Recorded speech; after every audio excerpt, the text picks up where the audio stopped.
Hello అండి. Malakpet Lakshmi Hyundai షోరూమ్‌కి అయితే వచ్చేసాము. కార్ చూద్దామని.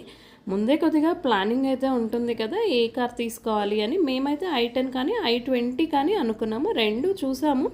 ఫైనల్లీ ఐ20 అని అనుకునే లోపు మా పిల్లలు సన్ రూఫ్ కావాలి అన్నారు.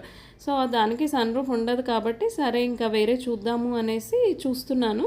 అయితే మేమైతే నేను మా పిల్లలైతే కలరు, స్పేషియస్ అవే ఎక్కువ చూస్తాము. ఇది వెర్నా మాకైతే నచ్చింది. చాలా స్పేషియస్ ఉంది. కాకపోతే మరీ చాలా లెంత్ ఎక్కువగా ఉంది. ఇంత పెద్దది సిటీలో డ్రైవ్ చేయడం కూడా కొంచెం కష్టమే. ఎప్పుడైనా వర్షం పడినప్పుడు, అప్పుడు ఆఫీస్‌కి తీసుకెళ్ళాలన్నా కొంచెం ఇబ్బంది అవుతుందిలే, వద్దు అనుకోని ఇంకా ఎక్స్టర్ చూసాము. ఎక్స్టర్ కూడా మాకు బాగా నచ్చింది. సన్ రూఫ్ ఉంది, కాస్త స్పేషియస్ ఉంది. బట్ ఇంకా చాలా మోడల్స్ ఉన్నాయి కదా! ఇంకా ఏది అని చూస్తున్నాం. అన్ని మోడల్స్‌కి చిన్న చిన్న డిఫరెన్సెస్ ఉన్నాయి. మేమైతే ఇంకా టెస్ట్ డ్రైవ్ చేసిన తర్వాత ఏదో ఒక కార్ అయితే ఫిక్స్ చేసుకుందామని అనుకున్నాము. ఇంకా